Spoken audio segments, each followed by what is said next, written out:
आवाज आ रही है सबको? ठीक है।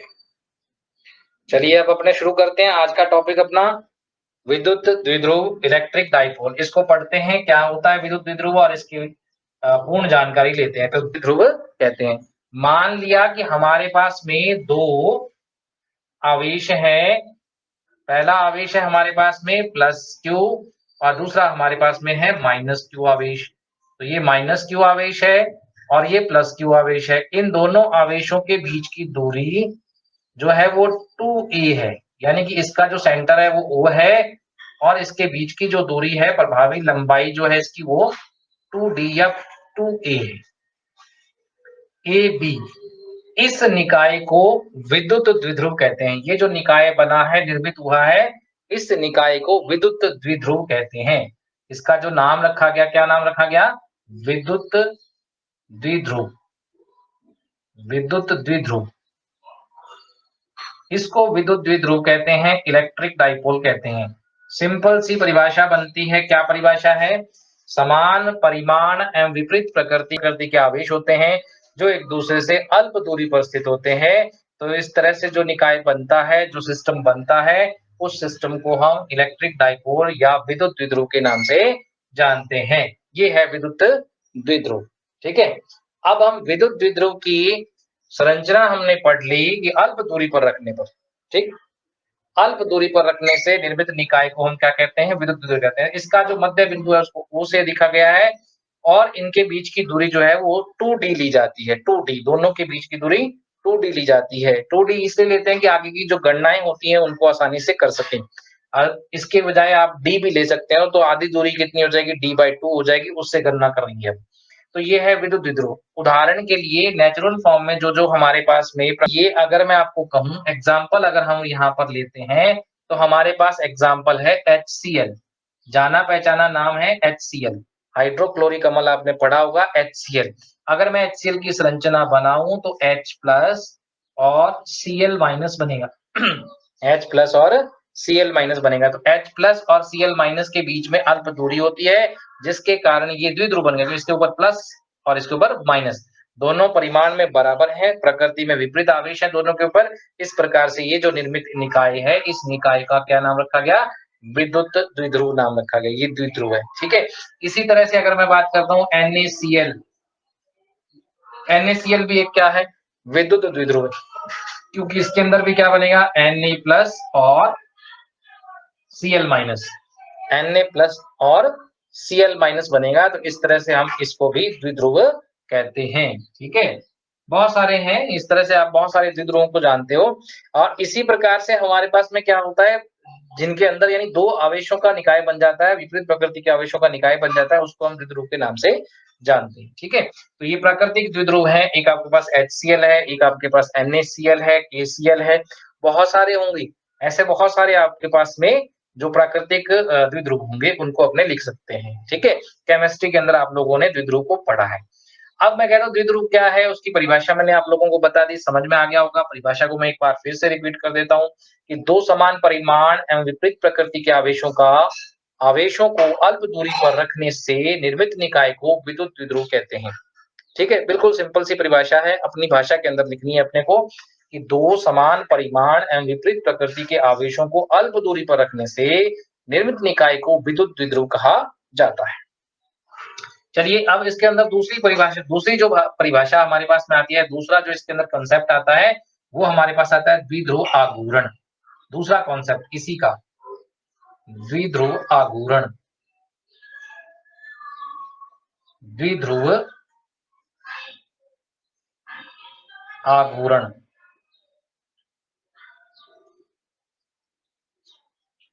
द्विध्रुव आघूर्ण को P से लिखते हैं, स्मॉल p से प्रदर्शित करते हैं। सदिश राशि होती है। देखिए क्या है द्विध्रुव आघूर्ण, परिभाषा क्या है इसकी समझिए कि किसी विद्युत द्विध्रुव के किसी एक आवेश के परिमाण और आवेशों के बीच की दूरी के गुणनफल को उस द्विध्रुव का द्विध्रुव आघूर्ण कहते हैं। किसी किसी विद्युत, आई बात? क्या कहा मैंने? किसी विद्युत द्विध्रुव के किसी एक आवेश किसी एक आवेश, किसी विद्युत द्विध्रुव के किसी एक आवेश और उन आवेशों के बीच की दूरी के गुणनफल को, आवेशों के बीच की दूरी के गुणनफल को क्या कहते हैं? द्विध्रुव आघूर्ण कहते हैं। द्विध्रुव आघूर्ण कहते हैं और इसे स्मॉल p सदिश द्वारा प्रदर्शित किया जाता है। प्रदर्शित किया जाता है। ठीक है, P से प्रदर्शित करते हैं। तो इसकी टेक्निकल परिभाषा अगर मैं यहां पर लिखना चाहूं तो अब क्या बनेगी, उसको लिख देते हैं जल्दी से। मैंने क्या कहा कि दोनों P यानी कि द्विध्रुव आघूर्ण, विद्युत द्विध्रुव आघूर्ण, मान लिया कि द्विध्रुव है, उसका द्विध्रुव आघूर्ण क्या होगा? तो द्विध्रुव आघूर्ण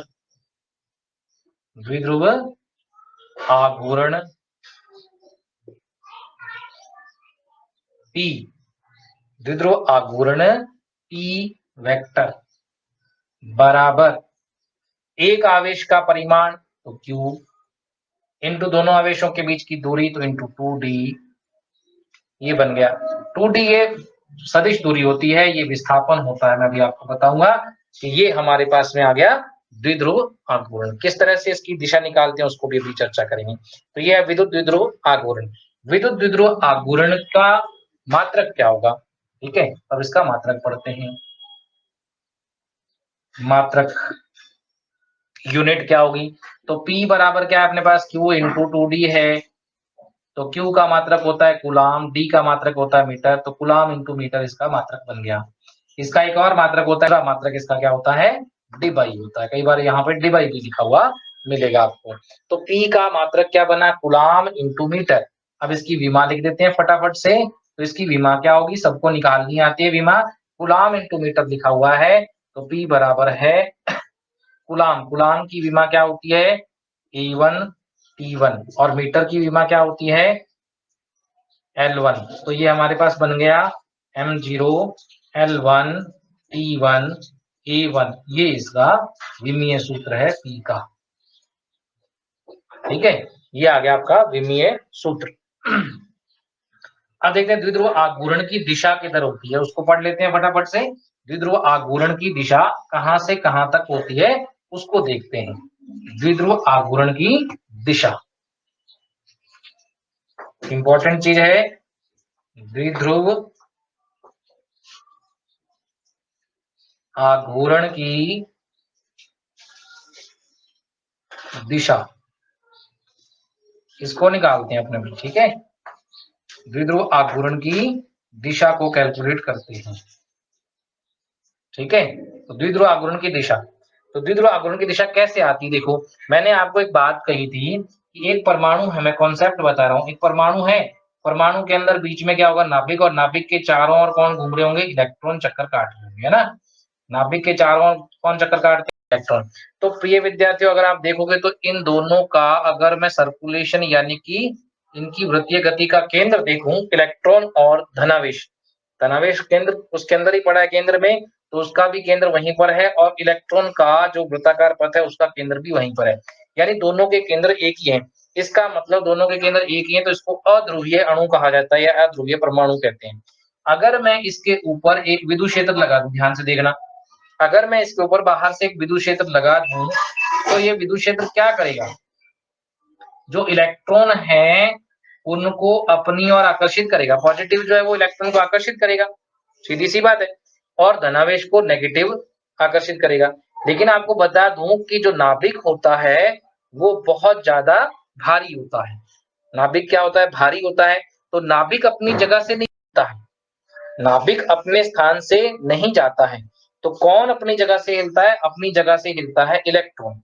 तो इलेक्ट्रॉन का विस्थापन किसकी तरफ हो रहा है? पॉजिटिव की तरफ हो रहा है। देखो ध्यान से, कुछ समय के बाद में अगर आप देखोगे तो इसके बीच में कुछ ऐसा परिवर्तन हो जाएगा और इलेक्ट्रॉन का जो सर्कुलेशन है या उसका जो केंद्रीकरण है वो अलग स्थान पर आ जाएगा। यानी कि इनके घूर्णन का जो केंद्र है वो अलग जगह पर पहुंच जाएगा और सारे इलेक्ट्रॉन इकट्ठे होकर यहाँ पर आ जाएंगे। किस तरफ? ठीक है, इलेक्ट्रॉन यहाँ इकट्ठे हो जाएंगे, इलेक्ट्रॉन यहाँ पर चक्कर काटने लग जाएंगे इस तरह से, और ये पॉजिटिव यहाँ पे रह जाएगा, और परमाणु की शेप कुछ इस तरह की बन जाएगी। ठीक है, तो इलेक्ट्रॉन कहाँ चला गया, यानी कि ये जो नेगेटिव आवेश था वो यहाँ इकट्ठा हो गया। ठीक है, पॉजिटिव वहां रह गया, तो इलेक्ट्रॉन जो थे वो यानी नेगेटिव आवेश जो था वो किसकी तरफ चला गया, पॉजिटिव की तरफ विस्थापित हुआ है। कौन विस्थापित हुआ है, इलेक्ट्रॉन हुआ है। तो इलेक्ट्रॉन के विस्थापन की दिशा में होता है किसकी दिशा, पी की दिशा। द्विध्रुव आघूर्ण की दिशा सदैव कैसे होती है, किस कैसे होती है, इलेक्ट्रॉन के विस्थापन की दिशा में। इलेक्ट्रॉन विद्युत क्षेत्र की किस दिशा में जो है विस्थापित हुआ है, तो ध्यान से देखिए इलेक्ट्रॉन किधर विस्थापित हुआ है, इस माइनस यानी इलेक्ट्रॉन है वो किसकी तरफ विस्थापित हुआ है, प्लस की तरफ विस्थापित हुआ है। इस कारण से इसकी दिशा माइनस से प्लस की ओर होती है। तो द्विध्रुव आघूर्ण की दिशा माइनस से प्लस की ओर होती है, याद रखना है, द्विध्रुव आघूर्ण की दिशा माइनस से प्लस की ओर होती है। ये माइनस का आवेश है Q और ये प्लस का आवेश है Q। इन दोनों के बीच में द्विध्रुव आघूर्ण की अगर दिशा पूछता है, उसकी दिशा कहाँ होगी, माइनस से प्लस की तरफ होगी। द्विध्रुव आघूर्ण की दिशा हमेशा इलेक्ट्रॉन विस्थापन की दिशा में होती है। इलेक्ट्रॉन जिस दिशा में विस्थापित होता है उसी दिशा में इसकी जो अपने द्विध्रुव आघूर्ण की दिशा होती है। तो द्विध्रुव आघूर्ण की दिशा हमेशा कैसे होती है, माइनस से प्लस की ओर, माइनस से प्लस की ओर होती है द्विध्रुव आघूर्ण की दिशा। द्विध्रुव आघूर्ण की दिशा हमेशा माइनस से प्लस की ओर होती है, यानी कि आप सीधी सी बात करें तो जो हमारा विद्युत क्षेत्र होता है उसकी दिशा के विपरीत होती है, आरोपित विद्युत क्षेत्र की दिशा के विपरीत कार्य करती है। सीधा सिंपल सी बात है, आरोपित विद्युत क्षेत्र की दिशा के विपरीत, आरोपित विद्युत क्षेत्र की दिशा के विपरीत होती है, यानी द्विध्रुव आघूर्ण की दिशा यानी कि P की दिशा, P की दिशा दिशा सदैव सदैव माइनस से यानी नेगेटिव से पॉजिटिव की तरफ होती है, पॉजिटिव आवेश की ओर होती है,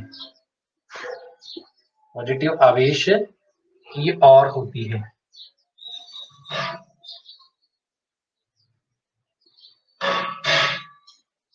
ठीक है, अर्थात अर्थात बाहरी विद्युत क्षेत्र, बाहरी विद्युत क्षेत्र की विपरीत दिशा में होती है, विद्युत क्षेत्र की दिशा के विपरीत दिशा में, विपरीत दिशा में होती है। याद रह जाएगा, सिंपल सी बिल्कुल आसान सी है कि P की दिशा किधर होती है, P की दिशा सदैव माइनस से प्लस की ओर होती है, अर्थात बाहरी विद्युत क्षेत्र की दिशा के विपरीत होती है। बाहरी विद्युत क्षेत्र की दिशा की क्या होती है, विपरीत दिशा में होती है, याद रखना है। बिल्कुल सिंपल सी टेक्निक बताइए आपको कैसे निकालते हैं कि अगर हम एक परमाणु को किसी विद्युत क्षेत्र के अंदर रख देते हैं तो परमाणु के इलेक्ट्रॉन जो होते हैं वो विद्युत क्षेत्र के धनावेश की तरफ आकर्षित होते हैं, अर्थात उनका विस्थापन धनावेश की ओर होता है।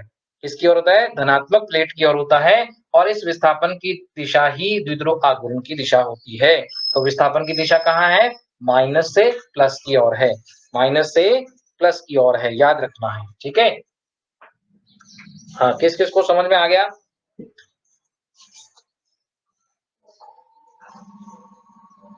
अशोक समझ में आया, ठीक है। मुकेश, मुकेश मुकेश कारण द्विध्रुव आघूर्ण की दिशा निकाल लिया आपने, द्विध्रुवों का सूत्र आपने लिख लिया। अब आता है विद्युत द्विध्रुव के कारण विद्युत क्षेत्र की गणना करना, कि उस द्विध्रुव के कारण कहाँ कहाँ विद्युत क्षेत्र हो सकता है उसको कैलकुलेट करेंगे। ठीक है, उसको ज्ञात करेंगे। चलिए, विद्युत द्विध्रुव के कारण विद्युत क्षेत्र को पढ़ते हैं। द्विध्रुव के कारण विद्युत क्षेत्र, विद्युत द्विध्रुव के कारण उत्पन्न विद्युत क्षेत्र को पढ़ते हैं। अब द्विध्रुव के अंदर दो कंडीशन हमारे पास में आएंगी, उसको समझना। द्विध्रुव में दो कंडीशन हमारे पास, जब हम द्विध्रुव के कारण विद्युत क्षेत्र की गणना करेंगे तो हमारे पास यहाँ पर दो कंडीशन बनेंगी, ठीक है। एक कंडीशन होगी कि द्विध्रुव के अक्ष पर और एक कंडीशन होगी द्विध्रुव के निरक्ष पर। पहला है कि द्विध्रुव के अक्ष पर क्या होता है, द्विध्रुव के अक्ष पर, द्विध्रुव के अक्ष पर। दूसरी जो कंडीशन है वो है हमारे पास में द्विध्रुव के निरक्ष पर, द्विध्रुव के निरक्ष पर, ठीक है। अक्ष क्या होता है, दोनों आवेशों के केंद्रों को मिलाने वाली रेखा, दोनों आवेशों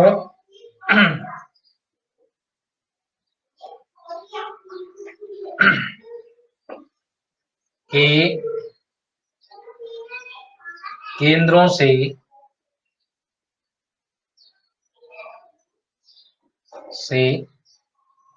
जाने वाली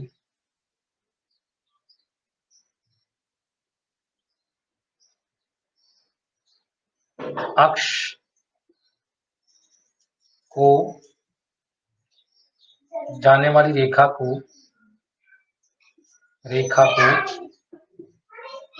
द्विध्रुव का अक्ष कहते हैं, द्विध्रुव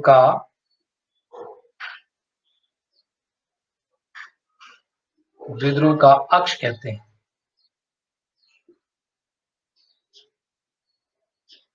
ठीक है। कौन सी रेखा, दोनों आवेशों के केंद्रों से, कि ये पहला आवेश ये दूसरा आवेश, इनके केंद्रों से जाने वाली रेखा ये क्या कहलाती है, अक्ष कहलाती है, इसे अक्ष कहते हैं। तो ये इसका मध्य बिंदु है, वो इसको मूल बिंदु कहते हैं। यहाँ पर ए पॉइंट हो गया, यहाँ पर बी पॉइंट हो गया, यहाँ पर माइनस क्यू आवेश है, यहाँ पर प्लस क्यू आवेश है, ऐसे ही रखना है, हमेशा याद रखना है। अब अक्ष पर कोई बिंदु अपने को लेना है और वहां पर विद्युत क्षेत्र की गणना अपने को करनी है। अक्ष पर कोई बिंदु लेंगे और उस पर विद्युत क्षेत्र की गणना हम करेंगे, ठीक है। अक्ष पर कोई बिंदु ले लेंगे, मान लो कि ये बिंदु है और इस बिंदु पर विद्युत क्षेत्र की गणना अपने को करनी होगी। तो इस बिंदु P पर विद्युत क्षेत्र निकालना होगा, ये प्रेक्षण बिंदु बन गया। तो प्रेक्षण बिंदु पर निकालने के लिए सबसे पहले प्रेक्षण बिंदु की दूरी मानेंगे, कहां से, मूल बिंदु से, यानी कि केंद्र से इसकी दूरी मान लेते हैं, वो है आपके पास में R, ठीक है। और इस द्विध्रुव की अपने को पता है कि पूरी लंबाई जो है वो 2D है, यानी यहां से लेकर यहां तक वो D है और यहां से लेकर यहां तक भी D है, टोटल दूरी हो गई 2D।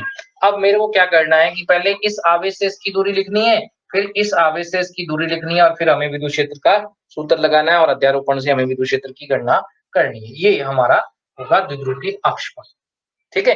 द्विध्रुव के निरक्ष पर, निरक्ष क्या होगा द्विध्रुव का, कि द्विध्रुव के अक्ष के लंबवत और उसके मध्य बिंदु से जाने वाला अक्ष, द्विध्रुव के अक्ष के लंबवत और उसके मध्य बिंदु से या केंद्र से जाने वाला अक्ष जो होता है उसको हम उसका निरक्ष कहते हैं।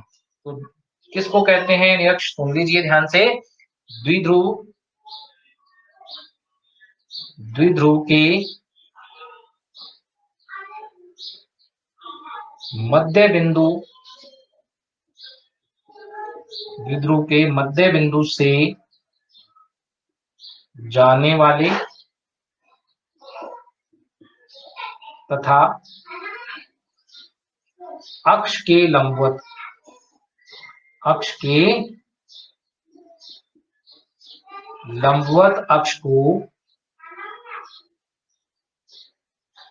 लंबवत अक्ष को द्विध्रुव का, द्विध्रुव का निरक्ष कहते हैं। क्या कहते हैं, निरक्ष कहते हैं, ठीक है। इक्वेटर कहते हैं, निरक्ष कहते हैं। तो द्विध्रुव के मध्य बिंदु से जाने वाला और उसके अक्ष के लंबवत, तो इसको बना देते हैं कि ये द्विध्रुव है अपना, ठीक है। और ये होगा द्विध्रुव, माइनस क्यू प्लस क्यू, और इसका ये मध्य बिंदु, और मध्य बिंदु से अगर ये अक्ष जा रहा है तो इसको कहेंगे इसका निरक्ष, इसको क्या कहेंगे, निरक्ष कहेंगे, समझ में आई बात? ये कहलाता है निरक्ष। ठीक, बात समझ में आ गई सबको कि विद्युत द्विध्रुव के कारण अगर हमें क्या करना है, क्या कैलकुलेट करना है, विद्युत द्विध्रुव का कारण हमें कैलकुलेट करना है विद्युत क्षेत्र। तो दो जगह पर कैलकुलेट करेंगे, एक होगा अक्ष पर और एक होगा निरक्ष पर। एक होता है किसी भी बिंदु पर, किसी भी बिंदु पर जो कि क्वेश्चन पूछा जाता है आईआईटी में और नीट के अंदर। नीट के अंदर कम पूछा जाता है, आईआईटी में ज्यादा प्रश्न पूछे जाते हैं उससे संबंधित। तो आईआईटी से रिलेटेड वो टॉपिक होता है जो कि आपके सिलेबस में नहीं है। किसी बिंदु पर विद्युत क्षेत्र की तीव्रता को ज्ञात करना, तो वो भी मैं आपको बताऊंगा कैसे कैलकुलेट करते हैं, उसको भी हम कैलकुलेट करेंगे। पहले हम देखते हैं कि विद्युत द्विध्रुव के अक्ष पर कितना होता है, निरक्ष पर कितना होता है। तो अक्ष पर कोई बिंदु हम लेते हैं और उस पर विद्युत क्षेत्र की गणना हम करते हैं। फिर हम निरक्ष पर बिंदु लेते हैं और उस पर विद्युत क्षेत्र की गणना हम करते हैं। तो अब अपने स्टार्ट कर रहे हैं। अक्ष और निरक्ष समझ में आ गया होगा सबको कि अक्ष क्या होता है और निरक्ष क्या होता है। अब चलते हैं, हमारा जो टॉपिक है पहला इसके अंदर वो है अक्ष पर। अक्ष पर स्थित किसी बिंदु पर विद्युत क्षेत्र की तीव्रता। ठीक है, तो पहला जो इसके अंदर फर्स्ट जो टॉपिक है वो क्या है, अक्ष पर स्थित बिंदु पर विद्युत क्षेत्र।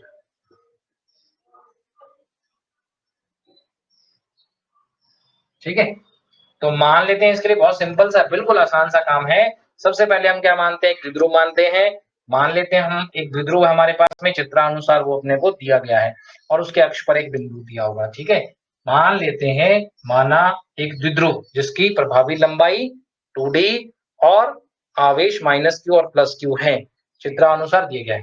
ठीक है, माना माना ए बी एक विद्युत द्विध्रुव है, द्विध्रुव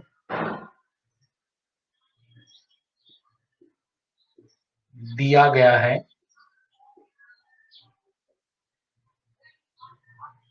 जिसका मध्य बिंदु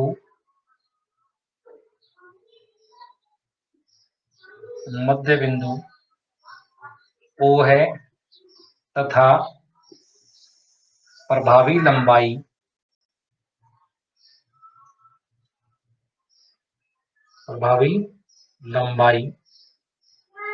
2d है। ठीक है, इसके अक्ष पर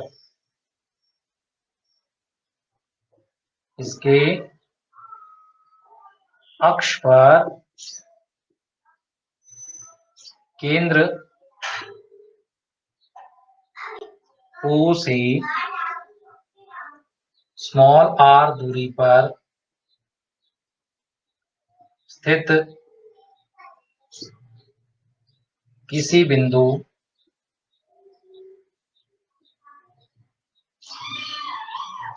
P पर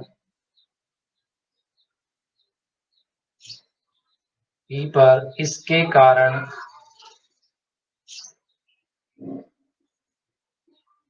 उत्पन्न विद्युत क्षेत्र की गणना करनी है।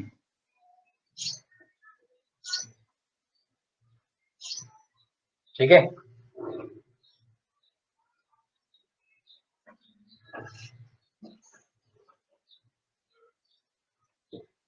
की गणना करनी है। तो हमने एक द्विध्रुव ले लिया है और वो द्विध्रुव कौन सा है, ये वाला द्विध्रुव है। मैं इसको समझाऊंगा अच्छी तरह से आपको। तो ये द्विध्रुव है ए बी, ये ए है जहां पर माइनस क्यू आवेश रखा हुआ है और ये बी है जहां पर प्लस क्यू आवेश रखा हुआ है। ये इसका अक्ष। ठीक है, ये इसका अक्ष, ये इसका मध्य बिंदु है। तो ये अक्ष बन गया। अक्ष पर कोई हम बिंदु ले लेते हैं। ठीक है, अक्ष पर कोई बिंदु ले लेते हैं, ये हमारा प्रेक्षण बिंदु है P। ठीक, प्रेक्षण बिंदु की केंद्र से जो दूरी है, प्रेक्षण बिंदु की जो केंद्र से दूरी है वो है हमारे पास में, प्रेक्षण बिंदु की केंद्र से जो दूरी है, O से जो दूरी है वो मान ली हमने कितनी है, R, ऊपर मान रखा है। ठीक है, केंद्र पर दूरी, केंद्र से दूरी स्मॉल r है, और इसकी जो प्रभावी लंबाई है वो 2d है, यानी कि इसकी O से लेकर यहाँ तक की दूरी d है और यहाँ से लेकर भी ये d है। तो सबसे पहले हम क्या करते हैं, इसके अंदर हम A से P की दूरी लिखते हैं। तो A से P की दूरी क्या होगी, A से लेकर और P तक की दूरी क्या होगी उसको लिख लेते हैं। A से लेकर P तक की दूरी ध्यान से देखोगे तो आपको दिख जाएगी। देखो ये तो यहां से लेकर यहां तक R है और यहां से लेकर यहां तक D है, R प्लस D ये दूरी हो जाएगी। इसी प्रकार से B से दूरी कितनी है, तो B से दूरी लिख लेते हैं। तो B से दूरी है R माइनस D। D से दूरी कितनी है, R माइनस D है। ठीक है, तो B से दूरी R माइनस D है। हमने इनसे दूरियां लिख दी हैं। अब हम क्या करते हैं, माना माइनस क्यू आवेश कहाँ रखा हुआ है, ए पर, तो इसके कारण कितना विद्युत क्षेत्र पैदा हो रहा है पी पर, उसको लिख देते हैं और उसकी दिशा को बना देते हैं। तो पी पर जो इसके कारण विद्युत क्षेत्र पैदा हो रहा है, माइनस के कारण जो पैदा हो रहा है, माइनस क्यू के कारण जो विद्युत क्षेत्र वहां पर पैदा हो रहा है, उसकी वैल्यू जो है, ये माइनस है तो माइनस की दिशा किधर होगी, माइनस के कारण होता है विद्युत क्षेत्र आकर्षण, यानी उसकी तरफ होता है। तो इस बिंदु पी पर, इस पर जो विद्युत क्षेत्र इसके कारण पैदा होगा उसकी दिशा इधर होगी।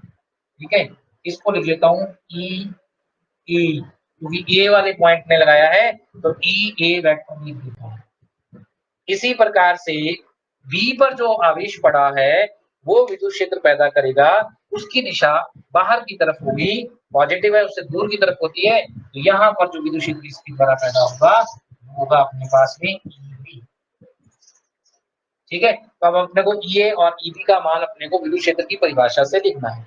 तो विद्युत क्षेत्र की जो परिभाषा अपने को कहती है वो क्या कहती है कि माइनस क्यू आवेश के कारण पी पर लगने वाला या पी पर उत्पन्न विद्युत क्षेत्र। ठीक है, मैं वो लिखना चाह रहा हूं अपने को ध्यान से, माइनस क्यू आवेश के कारण, माइनस क्यू आवेश के कारण ई पर उत्पन्न विद्युत क्षेत्र, ई ए वेक्टर कितना है, ई ए वेक्टर, ई ए वेक्टर का मान देते हैं। ई ए वेक्टर का मान क्या होगा, के क्यू अपॉन आर, के क्यू अपॉन आर स्क्वायर, और आर कैप होगा।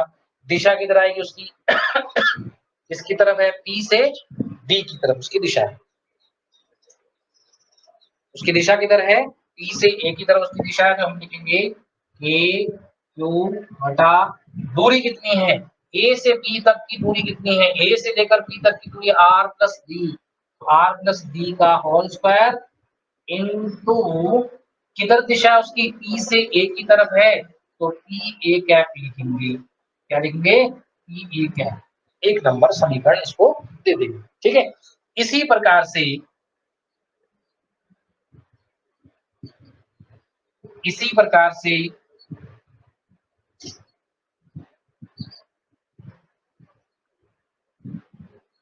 प्लस क्यू आवेश के कारण, प्लस क्यू आवेश के कारण पी पर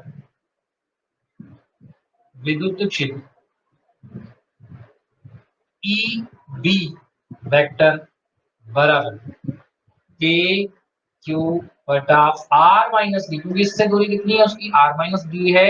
अच्छा देखो ध्यान से, बी से दूरी कितनी है, आर माइनस डी है, तो आर माइनस डी का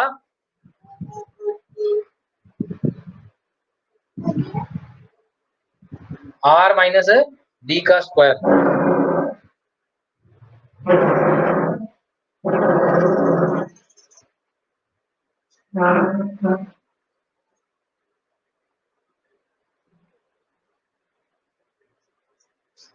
आर माइनस डी का स्क्वायर इनटू, अब इसकी दिशा लिखनी है, दिशा किधर है इससे, पी से बाहर की तरफ यानी बी से लेकर पी की ओर है, यानी बी से पी की दिशा में इसकी, तो बी पी कैप यानी इसकी दिशा बी पी कैप।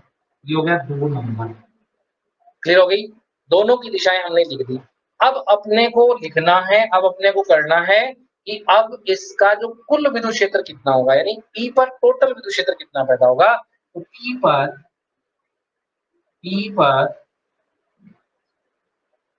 उत्पन्न कुल विद्युत क्षेत्र EP वेक्टर बराबर EA vector plus EB vector. दो विद्युत क्षेत्र है, दोनों का जोड़ हो जाएगा, सदिश जोड़ कर देंगे। ठीक है, तो EP वेक्टर बराबर EA का मान कितना है, EA का मान अपने पास में KQ में R प्लस D का होल स्क्वायर EA कैप लिख देते हैं।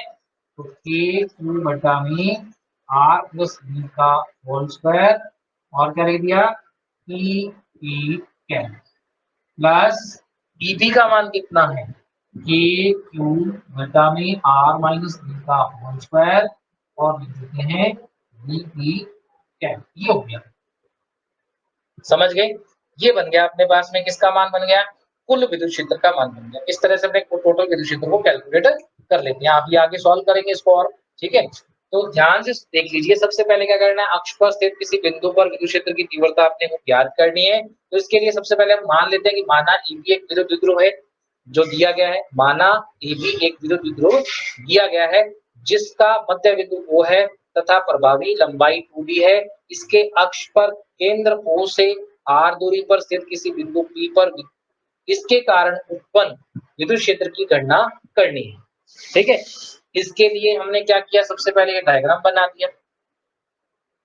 चित्रानुसार सबसे पहले माइनस Q के कारण E पर कितना जो विद्युत क्षेत्र उत्पन्न होगा उसको लिख दिया।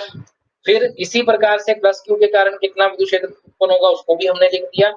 दोनों के कारण कुल कितना होगा दोनों को हमने जोड़ दिया। मोस्ट इंपॉर्टेंट बात यहाँ पर याद रखने वाली है कि माइनस Q के कारण जो विद्युत क्षेत्र यहाँ पर पैदा होगा उस विद्युत क्षेत्र की दिशा P से A की ओर होगी, जबकि B पर रखे हुए प्लस Q आवेश के कारण P पर उत्पन्न विद्युत क्षेत्र की दिशा B से P की ओर होगी। तो दोनों की दिशाओं को जरूर याद रखना है। अच्छा, दूसरी बात, A बिंदु जो है यानी कि माइनस Q आवेश है वो P से बहुत ज्यादा दूरी पर है, यानी इसके कारण जो विद्युत क्षेत्र इस बिंदु पर पैदा होगा, माइनस Q के कारण जो पैदा होगा उसकी वैल्यू कम होगी, उसका परिमाण कम होगा। ठीक है, उसकी वैल्यू क्या होगी, कम होगी। जबकि B पर उत्पन्न विद्युत क्षेत्र, जो B के कारण जो उत्पन्न विद्युत क्षेत्र है उसका परिमाण ज्यादा होगा क्योंकि वो नजदीक है। जो नजदीक होगा उसका प्रभाव ज्यादा होगा, जो दूर होगा उसका प्रभाव कम होगा। सीधी सी बात है, जो आवेश नजदीक है उसका विद्युत क्षेत्र ज्यादा होगा और जो आवेश दूर है उसका विद्युत क्षेत्र कम होगा। दूर वाला आवेश कौन सा है, माइनस Q है, उसके कारण उत्पन्न विद्युत क्षेत्र का मान कम होगा और प्लस Q के कारण विद्युत क्षेत्र का मान ज्यादा होगा। तो सीधा सा लिखेंगे EB का मान EA से ज्यादा है और EB की जो दिशा है वो प्लस आई कैप दिशा में, इसको अगर आई कैप दिशा मान ले, इधर वाली दिशा को हम आई कैप मान ले क्योंकि अक्ष मान लिया, अगर इसको एक्स अक्ष मानते इधर वाली दिशा क्या बन जाती, आई कैप बन जाती है ना। तो इसको मैं आई कैप लिखता और इससे दूसरी दिशा को मैं माइनस आई कैप लिखता, तो दोनों के अकॉर्डिंग अपने इस क्वेश्चन को सॉल्व कर सकते थे। ठीक है ना, अब इसको सॉल्व करने जा रहा हूँ। अब मैं इसको इरेज करता हूँ करवा देगा और फिर देखते हैं आगे क्या होता है। ठीक है, चलिए आप लिखते हैं कुल विद्युत क्षेत्र है। अब यहाँ पर लिखेंगे चित्र से, या चूंकि चूंकि ई ए कैप, चूंकि ई ए का मान जो है, ई ए का परिमाण जो है वो कम है। किससे कम है, ई ए का परिमाण किससे कम है, ई बी से कम। ठीक है, ई बी से कम रहेगा, याद रखना है। तथा तथा पी ए कैप, देखो पी ए कैप इधर है माइनस में और पी बी कैप उधर है, तो हम लिखेंगे पी बी कैप। ठीक है, तो P A cap is equal to minus minus क्या कर दूं, बी पी कैप, क्योंकि इकाई सदिश है और इकाई सदिश आपस में बराबर होते हैं लेकिन उनकी दिशा यहाँ पर क्या होगी, विपरीत होगी, इसलिए इनको लिख सकते हैं। तो इस समीकरण को कहता हूं 3 नंबर।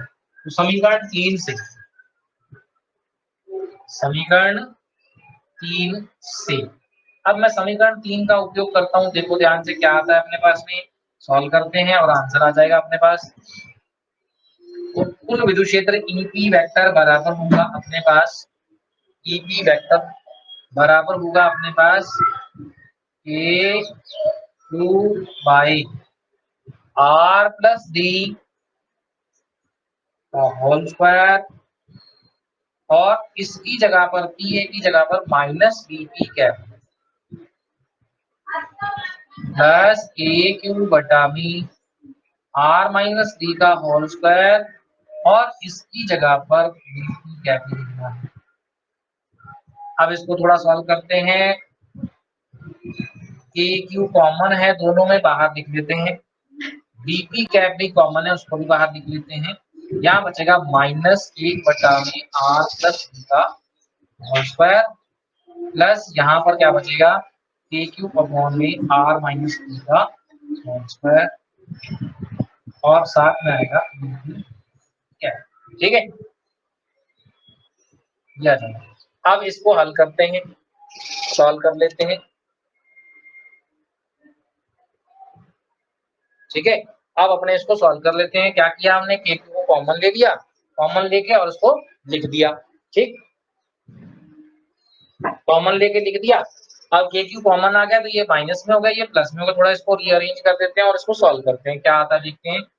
ईपी वेक्टर बराबर के क्यू को ऐसे लिखना है, इनको उल्टा कर देना है। ये पहला लिख देते हैं आर माइनस बी का होल स्क्वायर, माइनस बीच में आ गया 1/r प्लस बी का होल स्क्वायर, ब्रैकेट बंद और बी भी क्या कहते हैं।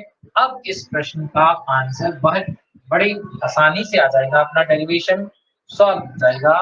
देखो ध्यान से। अब क्या करना है अपने को, इसको एलसीएम लेना है, लघुत्तम समापत्य लेना है इसका। ये क्यों यहाँ लिखेंगे, लघुत्तम समापत्य लेंगे तो ऊपर आ जाएगा आर प्लस बी का whole square minus R minus B का होल स्क्वायर, बाद में लिखेंगे R square minus B square का होल स्क्वायर। मैंने ऐसा क्यों लिखा, थोड़ा बीच में मैंने इसके अंदर स्किप कर दिया एक पॉइंट को, मैंने एक पॉइंट को स्किप कर दिया। थोड़ा सोचो समझो अच्छी तरह से। कैसे स्किप किया कि इन दोनों का R minus D into R plus D करोगे, A plus B into A minus B करोगे तो A square minus B square, याद आया, वही लिखा मैंने।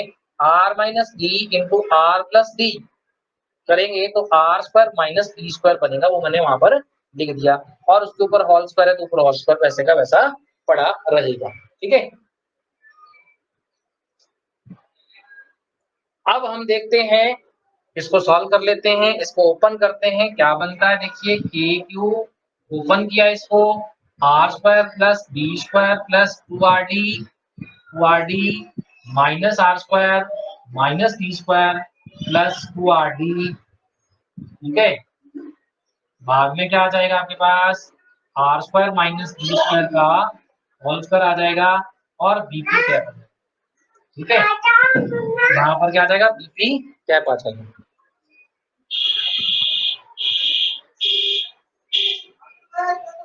ठीक है, तो बीपी कैप इसकी दिशा यहाँ पर आ जाएगी, साथ में इसकी दिशा यहाँ पर लिख देंगे। ठीक, यहाँ आ जाएगा बीपी।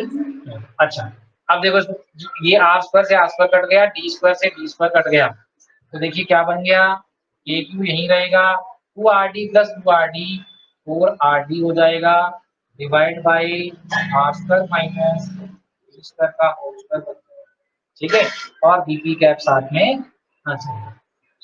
अब चूंकि इसको थोड़ा सा रीअरेंज करना है, देखो रीअरेंज करके लिखेंगे, दोबारा से लिखेंगे इसको, ए क्यू इंटू, देखो 4rd लिखा हुआ है, इसको मैं 2d यहाँ लिख देता हूँ, 2 आगे लिख देता हूँ, तो 2 इंटू 2 4 हो जाएगा ना, आर को बाहर यहाँ लिख देते हैं, divide by R square minus D square की पावर 2 और बी की कैप लिख देते हैं।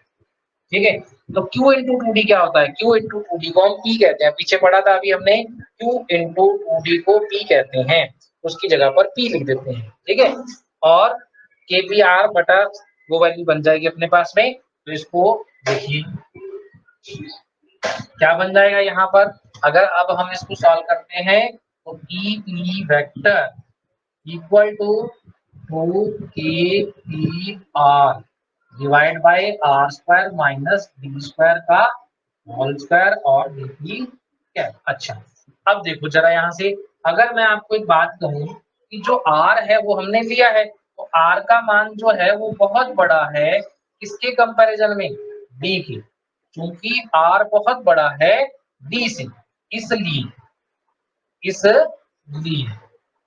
किसको छोड़ देंगे, डी स्क्वायर को नगण्य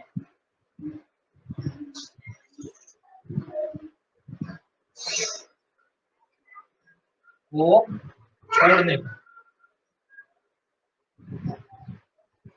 छोड़ देते, अब छोड़ देते हैं तो ई की वेक्टर क्या बन जाएगा, ई की वेक्टर बन जाएगा 2 k p r divide by R square, D square को हटा दिया, यहाँ से डी स्क्वायर चला गया तो आर स्क्वायर की ऊपर स्क्वायर, तो आर की पावर कितनी होगी 4 और बी की कैप बन गया।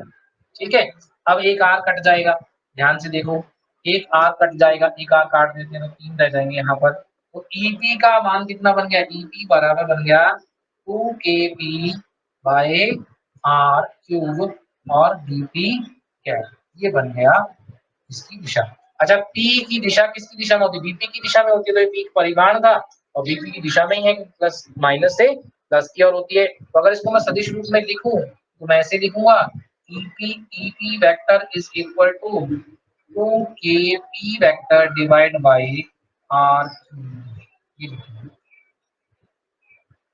ठीक है, तो ये हमारा क्या बन गया, विद्युत क्षेत्र का जो वैल्यू आ गया उस पॉइंट पर, किस पर, बिंदु P पर विद्युत क्षेत्र की तीव्रता यहाँ पर आ गई। तो एक बात ध्यान से देखिए, विद्युत क्षेत्र की तीव्रता जो हमने परिभाषा पढ़ी थी, वहां पर विद्युत क्षेत्र की तीव्रता आर स्क्वायर के व्युत्क्रमणपाती थी, लेकिन यहाँ पर विद्युत क्षेत्र की तीव्रता आर क्यूब के व्युत्क्रमणपाती आई है।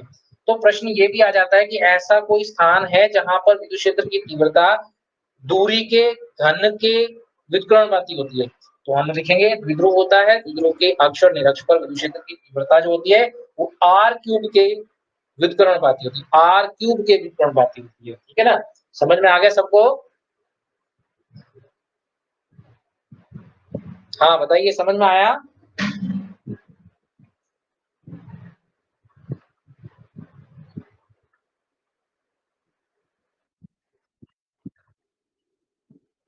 किस किस को समझ में आया, नानी समझ में आ गया, नानी समझ में आया क्या,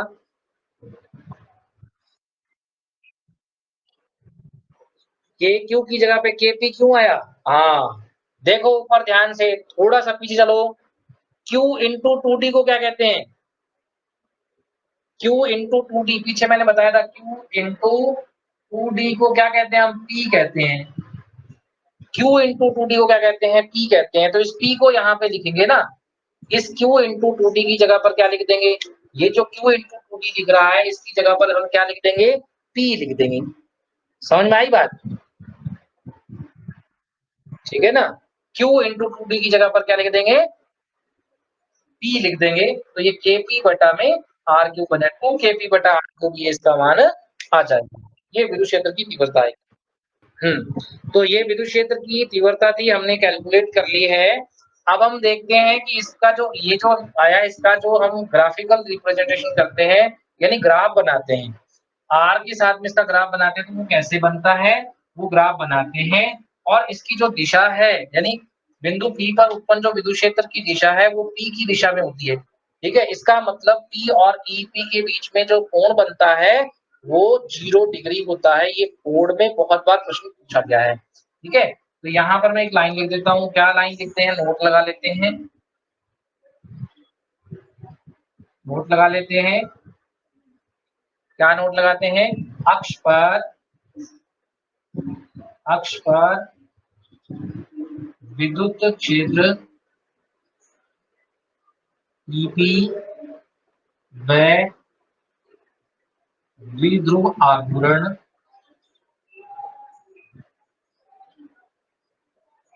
द्विध्रुव आघूर्ण ई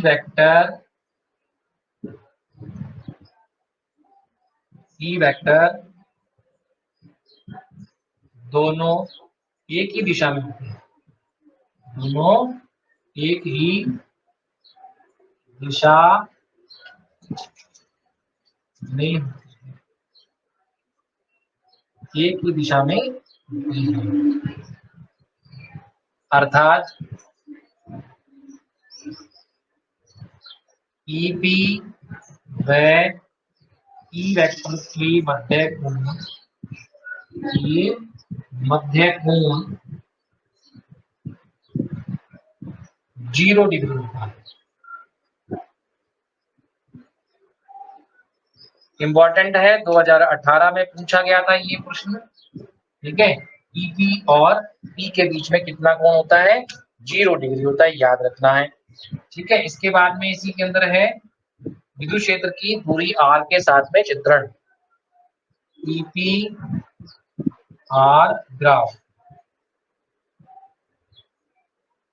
ठीक है, ग्राफ बनाते हैं, कैसे बनता है ग्राफ देखो, इधर है अपने पास में ई, ये अपने पास में है हाँ।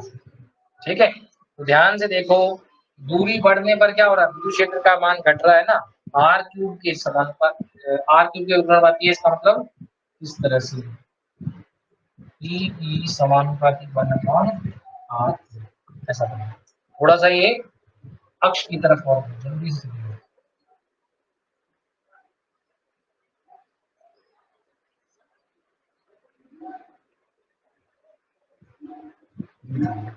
स्पीड से कम होगा, एकदम से दूरी बढ़ाते हैं, इसका मान क्या होगा? स्पीड से कम होगा, यूं करके ये नजदीक चलेगा, ऐसा बनेगा।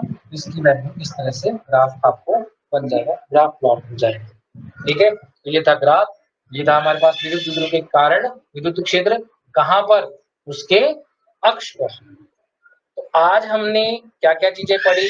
सबसे पहले हमने पढ़ा द्विध्रुव आघूर्ण, द्विध्रुव क्या होता है, फिर हमने पढ़ा द्विध्रुव आघूर्ण क्या होता है, और फिर हमने पढ़ा उसके मात्रक क्या है, और फिर हमने पढ़ा कि विद्युत द्विध्रुव के कारण किसी बिंदु P पर, अक्ष पर, उसके बिंदु P पर स्थित जो विद्युत क्षेत्र कितना होगा, बिंदु P पर कितना विद्युत क्षेत्र उत्पन्न होगा, उसको हमने पढ़ा।